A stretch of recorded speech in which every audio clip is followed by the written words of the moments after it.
La comida, otro lujo. Los impuestos, dan pujo. El vamos para adelante, un embrujo. Vivimos la alegría de encontrarnos con ustedes en este su programa Acción Popular de hoy, miércoles, día 13 del mes de octubre del año 2021. Llegamos a sus hogares, gracias a Dios, a través de Sport Vision, Canal 35, guiados como siempre por Dani, Heriberto, Héctor y Amaury, que son quienes tienen la responsabilidad del trabajo de emisión digital y tecnológica de este programa. Antes de comenzar, quiero darle las gracias a mucha gente que me llamó ayer mostrando su disposición de colaborar en el equipamiento de nuestra casa, la Casa de Acción Popular.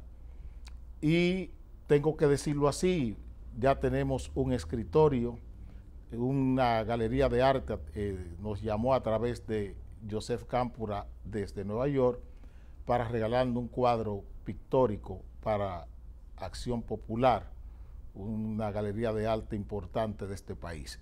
Le damos las gracias a esa galería de arte y a mucha gente que está llamando. Ya tenemos 2 aires acondicionados, tenemos un escritorio.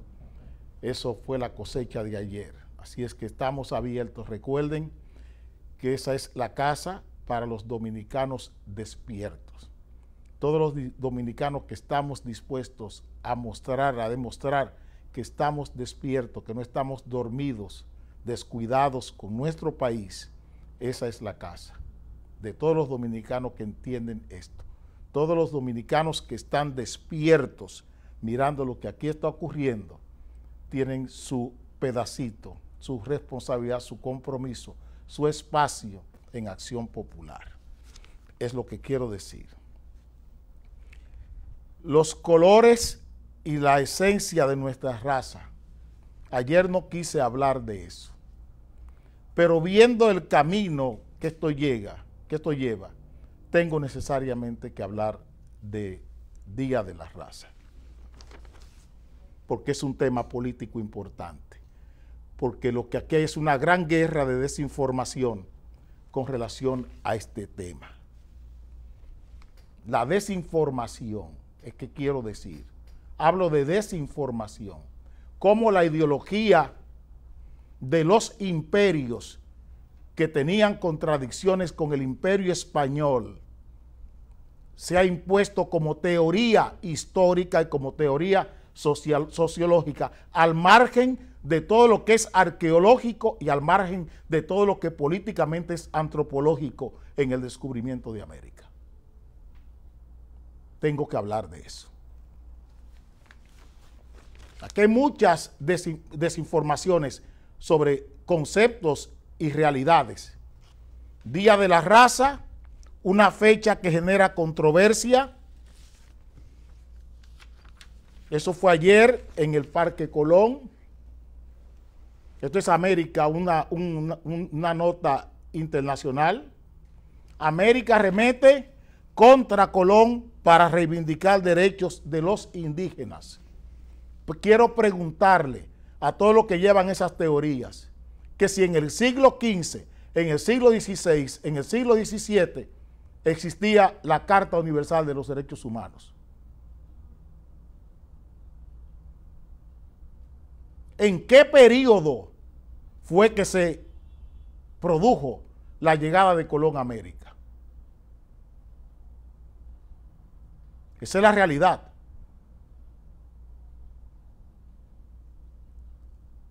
Fue en el proceso renacentista de la historia del mundo.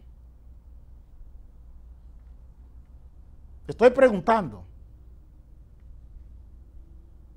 Solo España participó en lo que ocurrió aquí para el coloniaje. Portugal, ¿dónde está? ¿Dónde está Francia? ¿Dónde está Inglaterra? ¿Dónde está Dinamarca? ¿Dónde está Holanda? ¿Cuál fue la conducta francesa? ¿Cuál fue la conducta inglesa? ¿La danesa? ¿La holandesa? ¿Cuál fue la conducta? ¿Cómo se comportaron esos imperios? Esto fue ayer en el Parque Colón. queriendo que se retire la estatua de Colón en el Parque Colón. Llegamos más lejos. El Faro Colón, que se convierte en una universidad para asuntos de la negritud aquí. El tema de los negros africanos y la esclavitud en América. Hizo muy bien el Ministerio de Cultura con celebrar esta fecha. Cultura conmemora conquista de Cristóbal Colón en América. Vamos a discutir, vamos a conversar. La esclavitud del negro en África, ¿comienza con Occidente o comienza con Oriente? ¿Qué tenía África? Dos grandes imperios tenía África. Esto lo trabajé para el grupo Vicini. Sería el año 2005, 2006, no tengo la precisión. Le hice una ponencia política al grupo Vicini con ocasión del ataque del padre Hardy a la industria azucarera dominicana. ¿Qué era África? Dos continentes, dos imperios. El imperio de Ghana y el imperio de Mali. Una región donde el exterminio comenzaba hasta con el propio clima. Eso era África. Epidemias de insectos diezmaban poblaciones enteras y todavía hoy en África. El primer coloniaje africano no es de Occidente, es del Imperio Otomano. Son los árabes los primeros que esclavizan a África. Y como era natural en esa época, quien conquistaba imponía sus reglas, imponía la religión, imponía todas las normas, imponía su cultura. A veces oigo hablar a gente que los tambores son africanos, los tambores son árabes, porque el cuero de la cabra, el cuero de la oveja, quien lo manejaba, quien lo procesaba, era el Imperio Otomano. Y los africanos aprendieron, conocieron el cuero, conocieron el idioma, tenían 600 y tantas lenguas. Los africanos con el imperio de Ghana y el imperio de Mali. Vayan a ver si ustedes encuentran un poema escrito en las lenguas originarias de África. Vuelvo a repetir. A ver si ustedes encuentran, si algún dato arqueológico o algún dato antropológico les muestra a ustedes en alguno de los países africanos, antes del Imperio Otomano colonizar a África, que si ustedes encuentran un poema o alguna expresión literaria, de literatura, algún verso, algún poema, algún escrito en África, antes de que el Imperio Otomano colonizase a África. A ver si se encuentra. La primera trata de negros que se conoce en el mundo la comienzan los árabes a vender africanos, vendérselo a Occidente. La primera trata negrera comienza con África, comienza con los árabes. Vamos a poner las cosas en claro. ¿Por qué será la norma? ¿Cómo vamos a querer aplicar derechos humanos cuando la Carta Universal de los Derechos Humanos ni siquiera se conocía 5 siglos antes? ¿De qué estamos hablando? ¿De qué estamos hablando? ¿De qué estamos hablando? ¿Cuáles son las religiones preeminentes en África hoy son las religiones árabes. Es el musulmán. ¿Por qué la mayoría de los países africanos son musulmanes? Su religión de origen, su cultura, su lenguaje.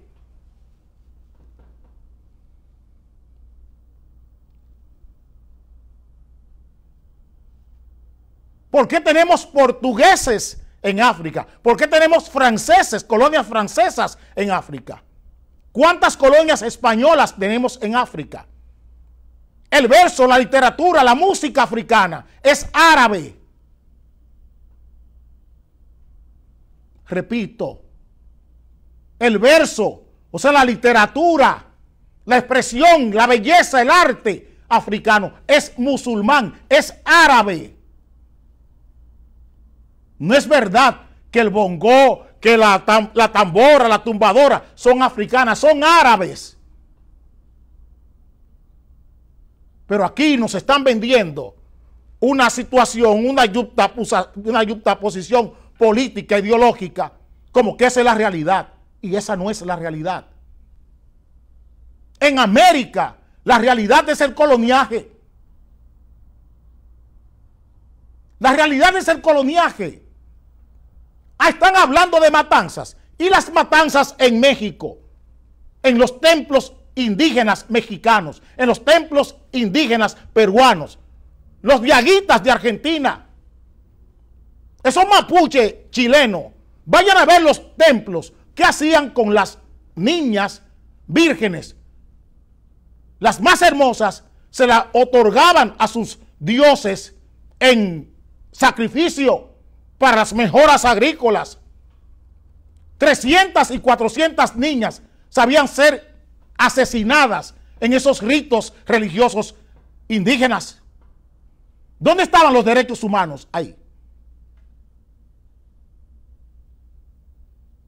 Perú, México, Chile, Argentina,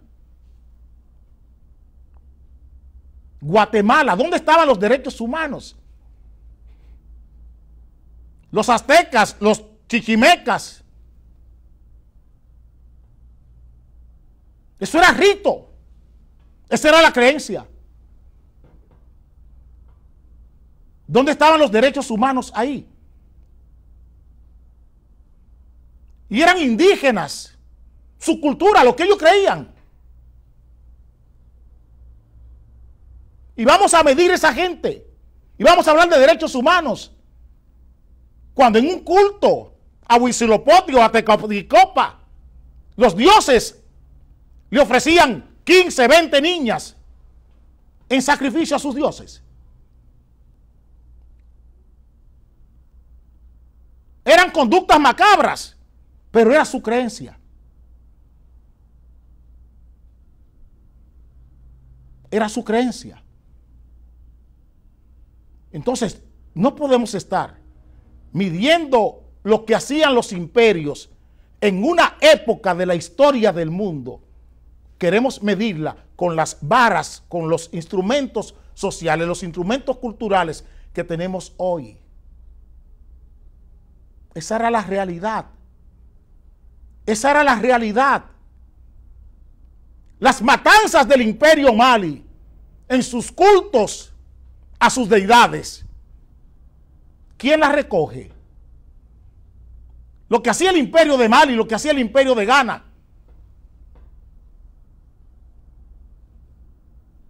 Lo que se hace todavía hoy en tribus africanas.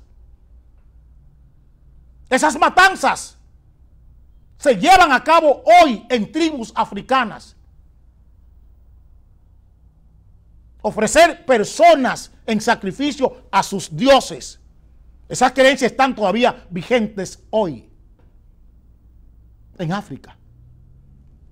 Todas estas matanzas de castas, de tribus africanas, Ruanda y en Burundi, los Husi y los Tutsi, delante de las Naciones Unidas. Estoy hablando de los años 80. Negros contra negros. Todavía hay tribus en África donde la esclavitud se ejerce. La República Centroafricana es un modelo de lo que le estoy diciendo. Camerún, Cote d'Ivoire, Costa de Marfil. Y pregunto, ¿dónde están los reivindicadores de los negros en eso? ¿Qué han hecho para cambiar esa ecuación?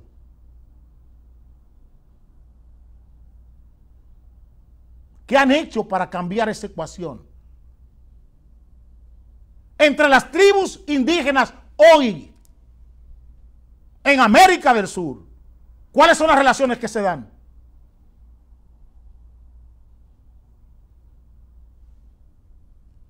Bolivia, Perú. ¿Cuáles son las relaciones que se dan entre los propios indígenas?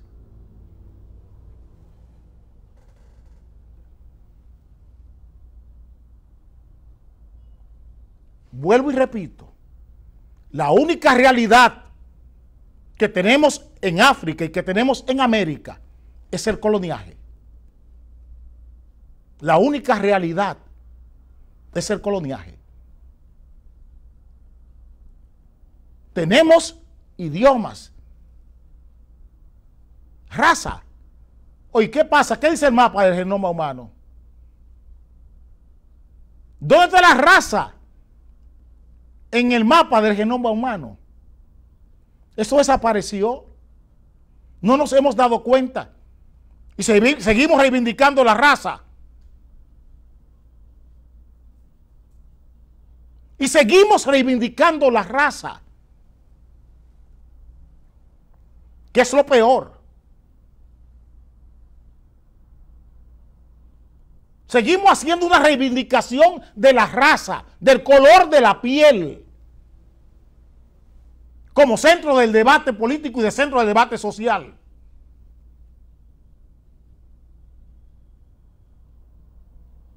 ¿Dónde está eso?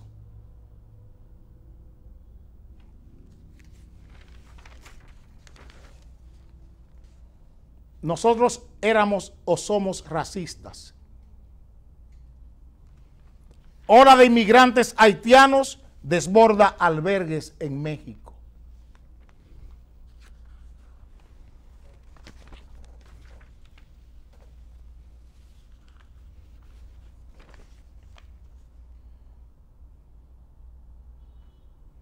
Gobierno de República Dominicana tendrá que cargar pesado con Haití.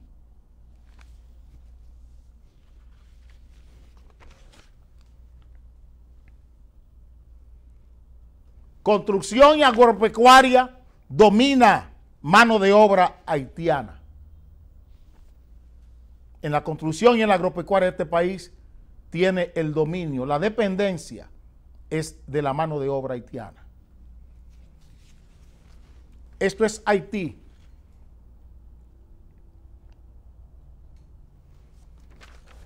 Las bandas criminales imponen crueles reglas de terror en Haití. Ayer leía esta nota.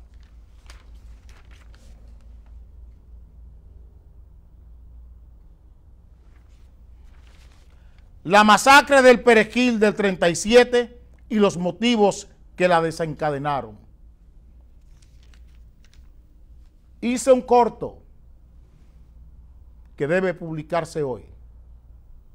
Ese corto le llamé a ese corto sobre el Perejil, que si y me preguntaba, y se lo pongo a ustedes como tarea, esa nefasta noticia,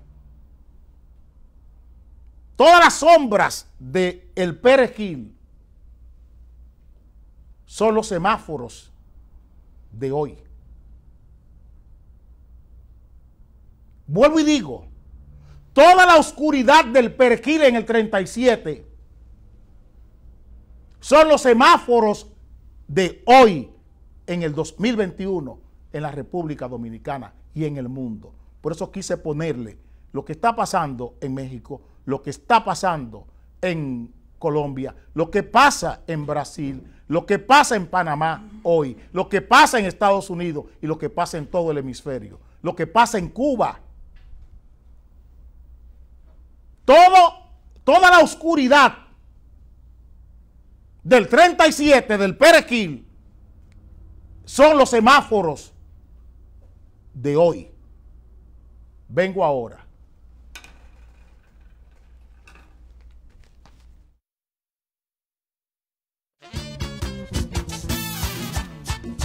Es un lujo. La comida, otro lujo. Los impuestos dan pujo. El vamos para adelante, un embrujo.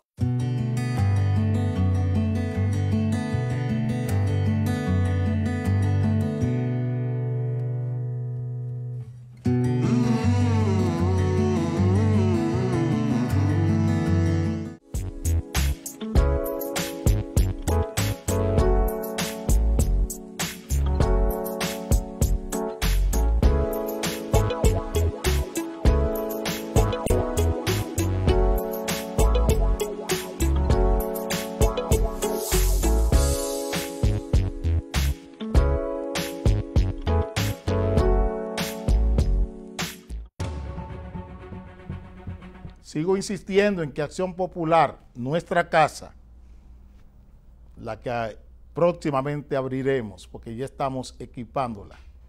Creo que hoy colocamos el teléfono.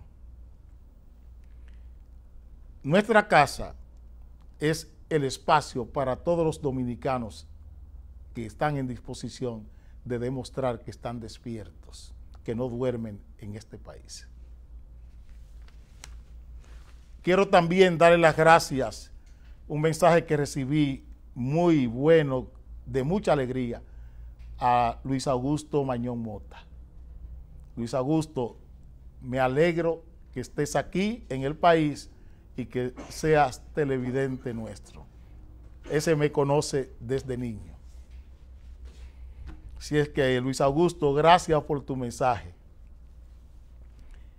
Senador del PRM dice que corrupción se lleva este año el 2% del Producto Interno Bruto. Ese es el señor Taveras Guzmán, senador del distrito de la provincia de Santo Domingo. Le parece bien, pero en lo que nos imponen un debate sobre corrupción y sobre reforma policial, pasan estas cosas. Ahí abajo, Dani. En medio de una balacera, entre pandillas, matan niñas en Moca. La reforma policial, los resultados de una reforma policial, resuelve el problema de las bandas. Les hablaba, creo que ayer o antes de ayer, de lo que pasa en Marsella, en Francia, donde el Estado francés se ha desentendido de ese lugar. ¿Cómo se llama el himno de Francia? La marsellesa. Marsella, el Estado francés se lo ha dejado a las bandas. Entiendo el debate sobre la corrupción, claro que sí. Pero lo estamos tomando en serio. Mire lo que un periodista español acaba de colocar en su libro en España.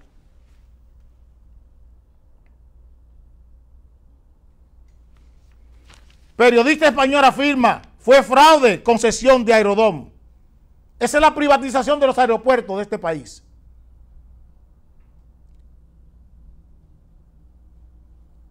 Senador Taveras Guzmán, ¿qué tiene usted que decir del contrato de los aeropuertos? Del contrato de inversiones turísticas Sanssouci y el muelle de Santo Domingo. Eso es Leonel Fernández. A ustedes le están vendiendo hoy las elecciones de la ADP como una lucha entre el PLD y el PRM. Aquí está.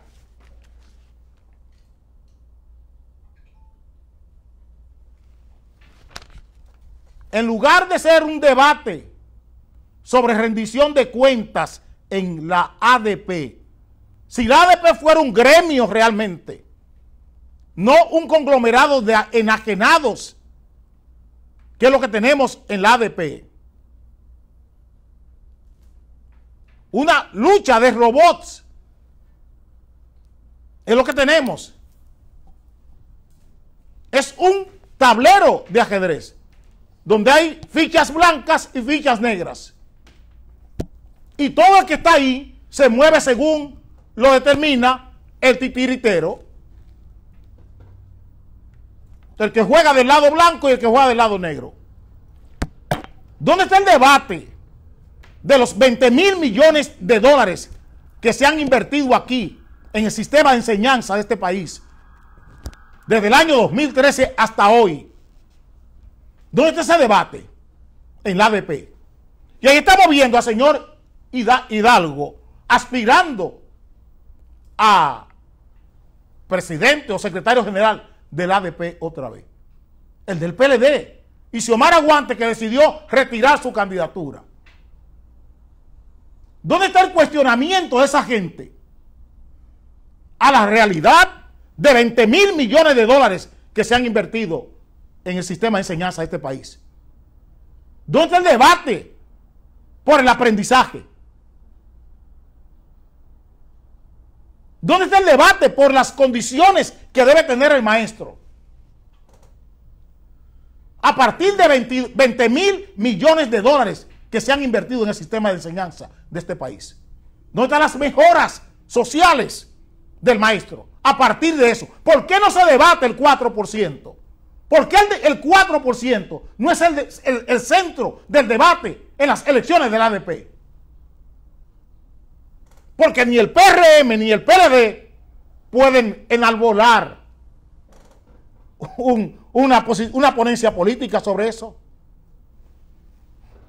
¿Qué está pasando ahora mismo? Miren aquí quién está hablando. Amarante Barret. El amarillo, Dani. Amarante Barret hace precisiones sobre la construcción de escuelas. Esa debería estar acompañando a Jean Alain Rodríguez. Él y todos los que pasaron por ahí. Porque usaron el 4% para convertirse en candidatos presidenciales. Eso fue lo que hicieron.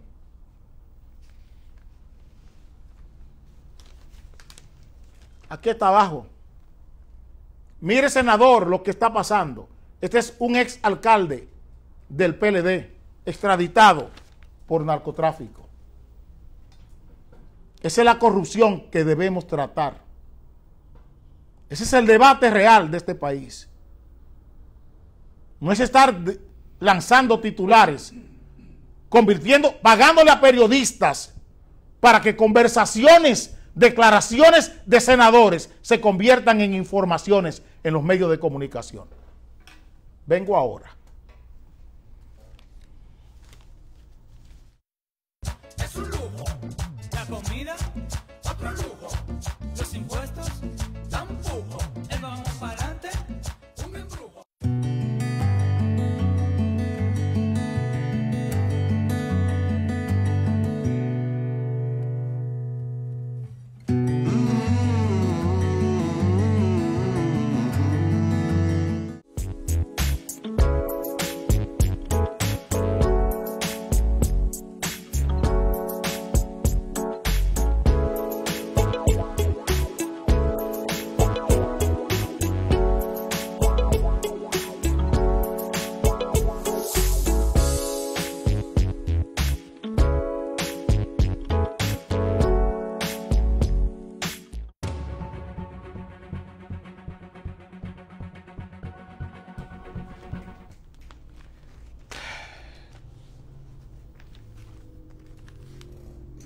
Aquí está.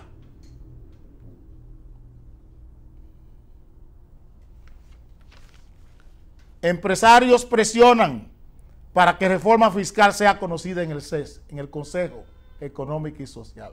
Bernardo, ¿qué está pasando? Ay, ay, ay. Industriales, esto no tiene madre. Industriales advierten que no es tiempo para una reforma fiscal, apoyan pacto fiscal. Asociación de Industrias de la República Dominicana, esto está mejor de aquí, miren.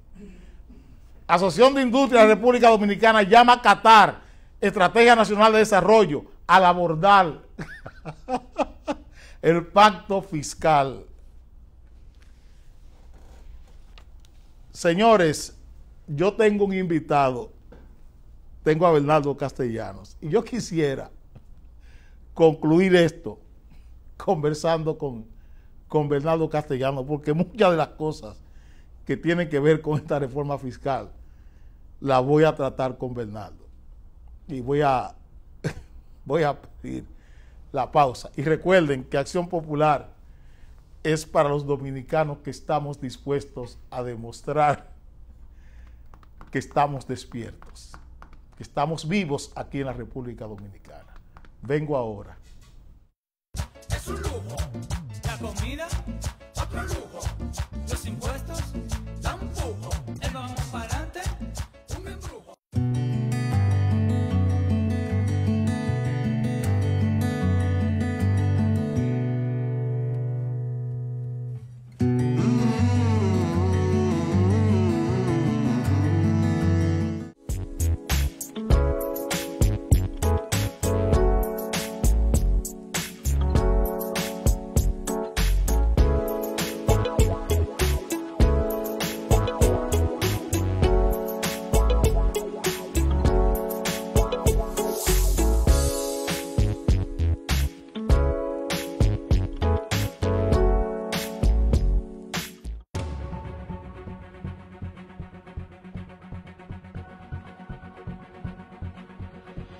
Es un lujo, la comida, otro lujo, los impuestos dan pujo, el vamos para adelante, un embrujo.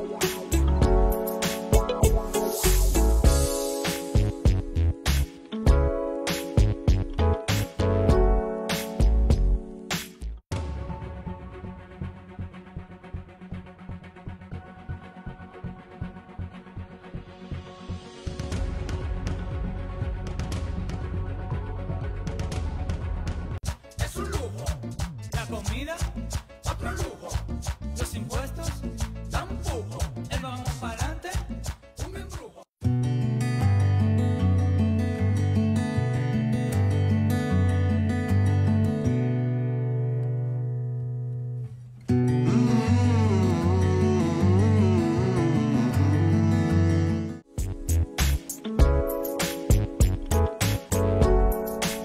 Conversamos con el ingeniero Bernardo Castellanos sobre el tema de reforma fiscal, el tema eléctrico que tiene que ver directamente con todo lo que la financiación del Estado, y con él vamos a conversar sobre todo esto. Bernardo, yo quise suspender la discusión con la gente sobre la reforma fiscal, viendo este comportamiento anómalo de los grupos empresariales que le están queriendo trazar pautas, imponerle sus reglas al gobierno del país y quieren que el Consejo Económico y Social sustituya al Congreso de la República. ¿Qué tú tienes que decirme de todo esto? Buenos días, Fernando. De nuevo un placer compartir contigo en este espacio. Mira, no hay duda de que tiene que haber un lugar de armonización de esta reforma. O sea, tiene que haber un punto donde se discuta constitucionalmente o el poder está en las cámaras legislativas. Ahora, también el CES es un órgano que está creado en la Constitución. Lo importante es que los actores sociales del país puedan debatir de manera sincera y abierta las implicaciones de esta reforma fiscal. Pero es que la estructura, Bernardo, del Consejo Económico y Social está determinada y predeterminada por los grupos empresariales, inclusive los propios actores sociales que ellos han escogido para que integren el Consejo Económico y Social, no son la representación de la sociedad dominicana. Bueno, realmente la representación de la sociedad dominicana es, digamos, dispersa en el sentido de que ¿quién representa a la sociedad? Aquellos que se organizan en organizaciones sociales y reclaman su espacio. Pero son entelequias, Bernardo, de los grupos empresariales. Son grupos de presión estructural que organizan los grupos empresariales para presionar la política. Ah, no, bueno, una gran parte de eso es cierto, pero también hay grupos que son... Por ejemplo, el observatorio de la UAS. No todo el mundo es el observatorio de la UAS. Son la minoría. Eso es lo que estoy hablando. Ah, no, totalmente de acuerdo, pero de alguna manera también esa minoría, cuando se vaya al Congreso, seguirá siendo minoría, porque en el Congreso, ¿quiénes van a ir a debatir? También los grupos organizados, porque aquí hay muchas personas que tienen criterios, pero que no dan el paso hacia adelante de poner sus ideas en los medios, en los lugares donde se pueden tomar las decisiones. Ahora, yo creo que sí, que esto hay que debatirlo, porque las implicaciones que podría tener una reforma sobre el sentido general de la población y sobre todo sobre la clase media, que como se dice, es el jamón del sándwich. Sí, señor. Que es la que coge todos los golpes. Y el caliente. Exactamente. Y al que se le aplica la operación arepa. Sí. Candela por arriba y candela abajo. Y abajo. Entonces, ¿quién representa a la clase media? Porque lo que se ha filtrado a los medios de comunicación sobre, digamos, un borrador de reforma o sobre lo que son ideas que se están debatiendo, no hay duda de que es un golpe fuerte a la clase media. Aquí hay un problema eléctrico. Hay un problema eléctrico que incide directamente en todo lo que es la financiación del Estado y en la vida de los ciudadanos. Tú estás planteando un tema con las exenciones a los generadores. Ponlo claro. Bueno, fíjate, los combustibles que se utilizan en la generación eléctrica tienen excepción de impuestos, o sea, no pagan impuestos. Ahora, ese impuesto, si pagaran impuestos, es evidente que ese impuesto que se pagaría entraría como costo de producción y sería traspasado a la distribuidora. Ahora, estamos en una situación donde el 10% de la generación eléctrica o menos es a base de derivados de petróleo, cuando en el año 2000 el 90% de la generación era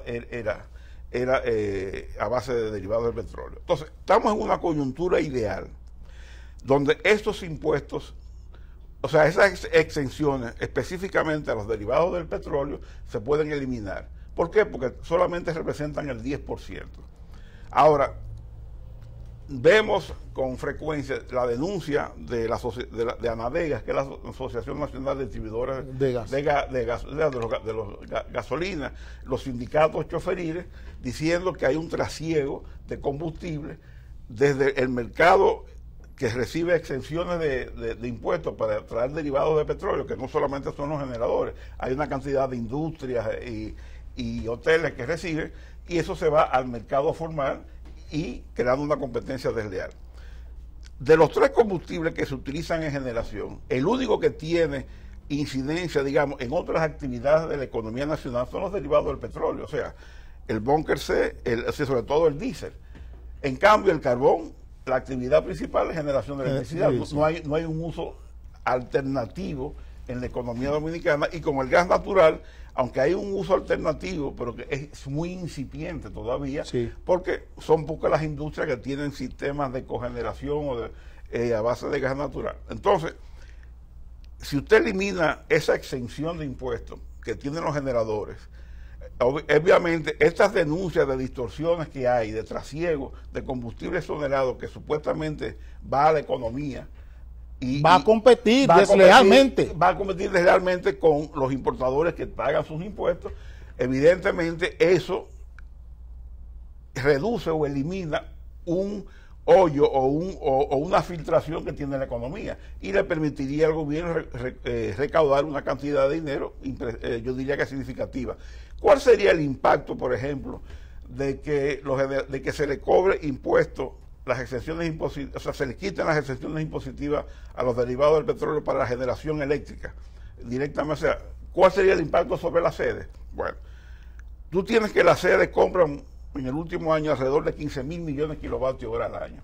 Si el 10% de esa generación es derivados del petróleo, estamos hablando de 1.500 millones de dólares, sí. de kilovatios hora.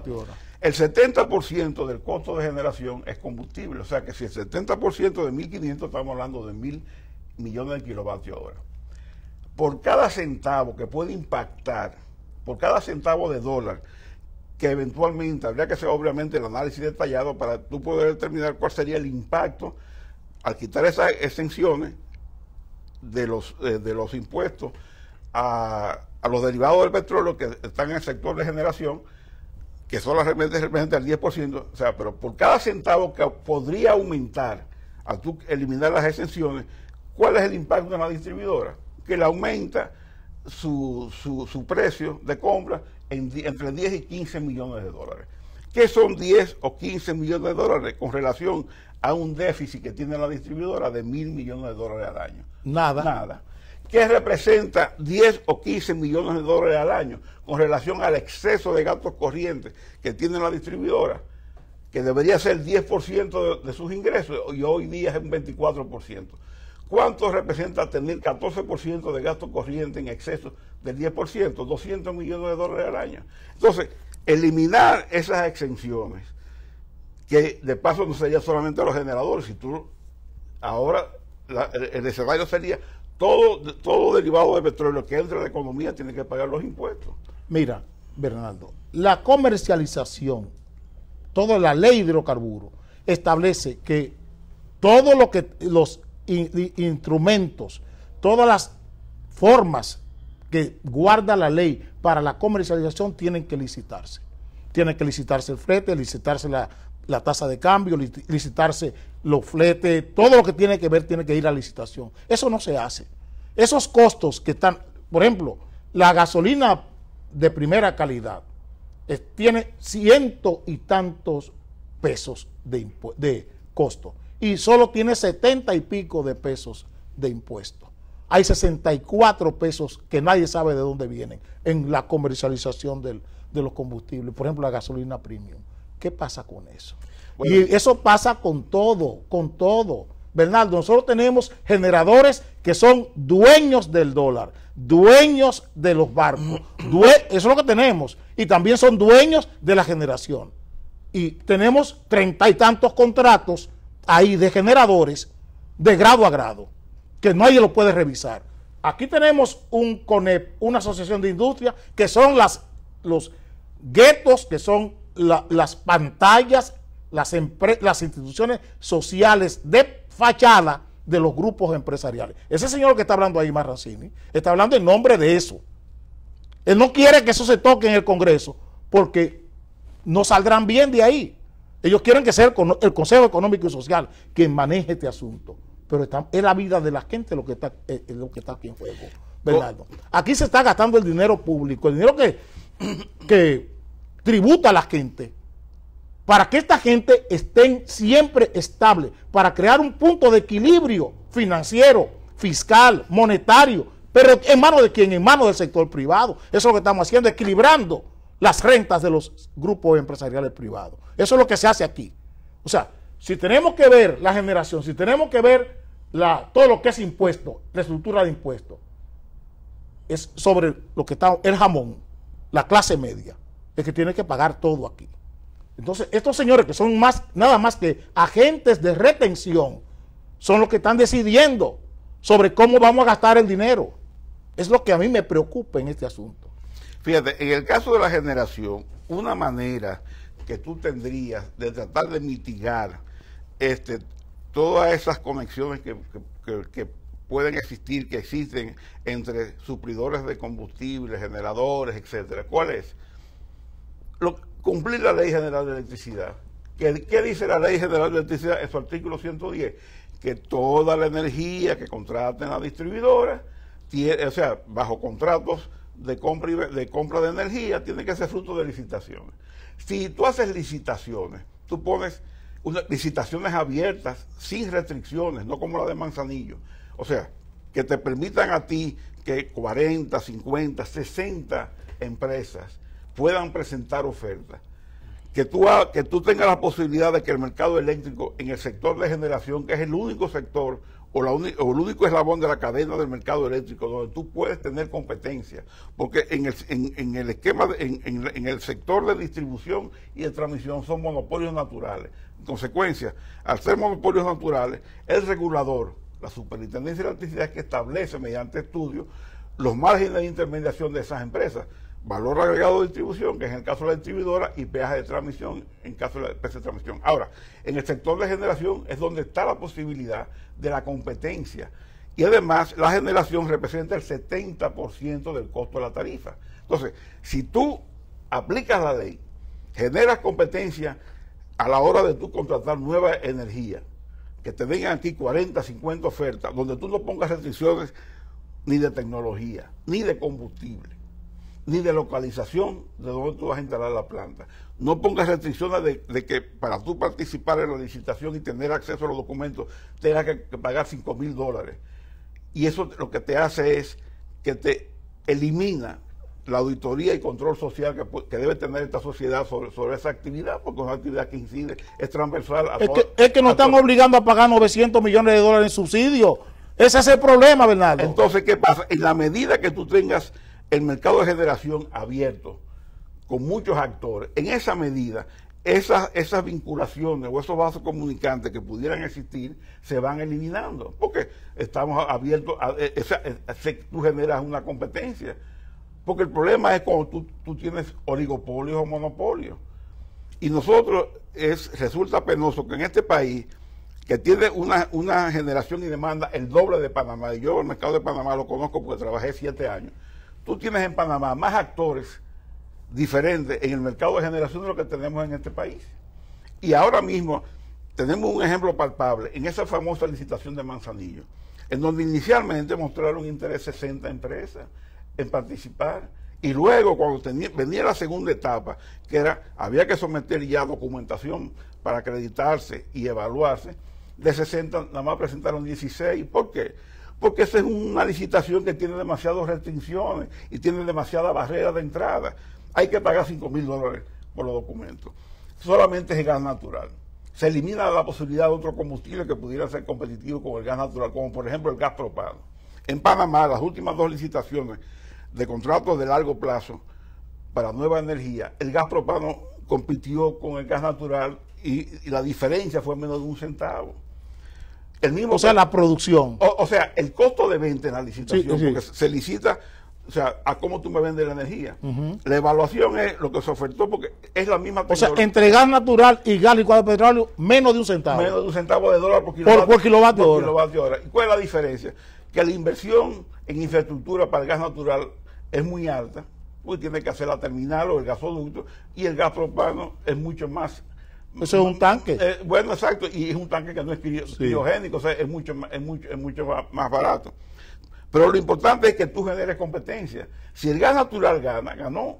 Si el gas propano gana, ganó. Ahora, si tú eliminas la posibilidad de que el gas propano sea una opción, o el hidrógeno, o el petróleo, porque todos esos combustibles son commodities que van variando permanentemente en el mercado internacional. Entonces, ¿por qué tú predeterminas de antemano que tiene que ser un solo combustible, como es el caso de Manzanillo? Entonces, ¿eso qué es lo que va a producir? Que nosotros perdimos la oportunidad de tener una competencia en Manzanillo de 60 participantes y ahora solamente hay 13. Tú me vas a decir a mí que si yo tengo 60 personas compitiendo por un pedazo de un pastel, esa gente, sus ofertas no van a ser más competitivas y más baratas. Todo el mundo va a tratar de complacer más a la gente. Exacto. Puede llamar a la gente. Para ganarse el pedazo de pastel. Sí, ahora, en 13 personas compitiendo, sí que presentan las 13 ofertas. Esas son ofertas que tienen una tendencia al alza. Y cuando tú tienes 60 es una tendencia a la baja. Entonces, cuando de 60 baja a 16, ese era el momento para haber cancelado esa licitación.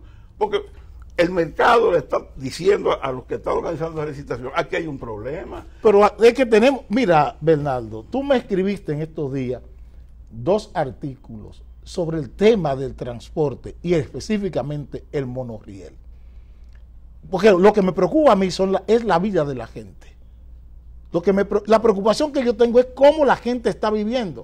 O sea, cómo tú me hablas y me planteas una discusión de reforma fiscal sin tomar en cuenta cómo la gente está viviendo. O sea, la respuesta al tráfico, transporte y tránsito en este país. Vamos a hacer un metro, vamos aquí por allí, vamos a buscar un corredor de la OMSA y termina que de 15 pesos, que era el precio que pagaba la gente por montarse en el corredor de la Núñez de Cáceres, ahora son 35. Y la gente sigue haciendo las mismas filas para abordar un carro, para abordar un cosa. Y ahora tiene que montarse 6, 5, 4, ya no hay control.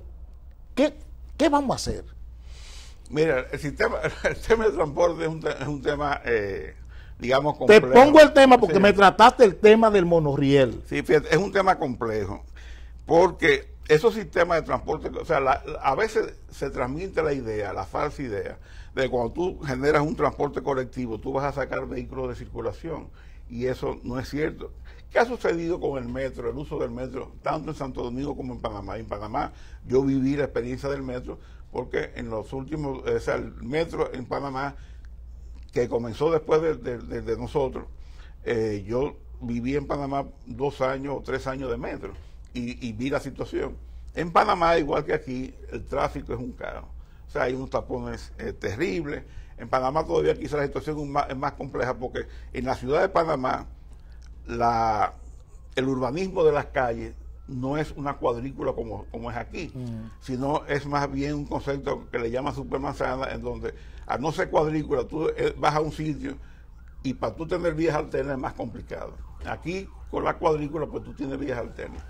Y en Panamá lo mismo, entró el metro a funcionar, que ha sido muy exitoso, y antes de la pandemia la cantidad de pasajeros por kilómetro que transportaba el metro era casi el doble de lo que transportaba aquí en Santo Domingo, siendo una ciudad con el doble de población que en Panamá.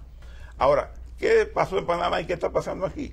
Que la gente que usa transporte colectivo, digamos, autobuses, o aquí Concha, en Panamá taxi, es la que se ha movilizado al uso del metro. Sin embargo, la gente que utiliza vehículos sigue usando sus vehículos esencialmente. Y en Panamá, y como aquí, todos los años entran en Ciudad de Panamá, todos los años entran al sistema de transporte alrededor de 100.000 vehículos nuevos, y aquí debe estar aquí es más o menos, la ciudad de Santo Domingo ocurre lo mismo. ¿Por qué? Porque el vehículo en estas sociedades como la nuestra es un ascenso social. O sea, la gente que no tiene una mentalidad de colectividad, sino individualista, un vehículo, poseer un vehículo le da o sea, mejora su estatus social, además le da cierta independencia, porque tú con un vehículo te transportas a la hora que tú quieras, donde tú quieras. Con un sistema de transporte colectivo tú tienes que estar sujeto a las rutas por donde pase ese transporte. Sí. Y aquí, y en Panamá, que ha sido un éxito por la cantidad de gente que mueve, y aquí que eventualmente con el tiempo la gente le ha tomado confianza, y ya tú ves que hay aglomeraciones en el metro, se está movilizando, pero tú tienes que la población crece, y a pesar del metro, a pesar de los autobuses, todos los días tú tienes más vehículos en la ciudad. Entonces tú tienes una situación donde la actividad económica, ¿dónde se concentra en la ciudad en el Gran Santo Domingo? En el polígono central. Todo está ahí. Entonces, ahora tú tienes que los tapones son 24/7, prácticamente. Yo ahora para venir a las 7 de la mañana aquí, en la DINCO hay un tapón, una cosa increíble, y todavía no habían los colegios entrado, y a las 2 de la tarde, a las 3, o sea, a todas horas. Entonces, realmente aquí hay una situación, es que esa cantidad de vehículos que todos los años entra al sistema de transporte, porque cuando yo era adolescente, y cuando tú eras adolescente, cuando eras un niño, aquí eran, las casas que tenían vehículos tenían uno. Ahora una casa tiene hasta 5. Exactamente. Y entonces eso congestiona. Entonces realmente, ¿cómo se soluciona eso? Yo honestamente, yo veo, para mí el juego está trancado, porque es una situación, por un lado, de que aquí la sociedad no tiene un espíritu de colectividad, o sea, de pensar en lo colectivo, sino en lo individual. Segundo, habría que establecer una inversión en líneas, digamos, ya sea metro, los corredores de los autobuses que sean atractivos para que la clase media y la gente lo utilice, porque el pobre utiliza el transporte, las guaguas, las voladoras, pero la clase media muy pocas veces se monta ahí. ¿Y quién tiene la mayor cantidad de vehículos? Clase media. Entonces, es una situación difícil. Las calles son del mismo tamaño, no crecen. Entonces, es una situación compleja. Porque fíjate que todas las soluciones viales que se han implementado en la ciudad, al margen de las controversias, los túneles elevados, todas están colapsadas. Todas están colapsadas. Yo he visto, por ejemplo, los elevados, tapón arriba y tapón abajo. Sí, eso lo vivimos. Exacto. A cualquier hora. Exactamente. Señores, el miércoles que viene vamos a concluir. ¿Cómo no? No dentro de 15 días, el miércoles que viene, Bernardo, vamos a concluir el tema del monorriel. Que te me esquivaste con eso. No, bueno. No me trataste de ese tema, yo quiero que hablemos del monorriel y del famoso tren a Santiago. ¿Cómo no? Quiero que hablemos de eso. ¿Cómo no? Señores, nos veremos mañana y les dejo con Rudy y Cuevas en Estrategia de Prensa en Televisión.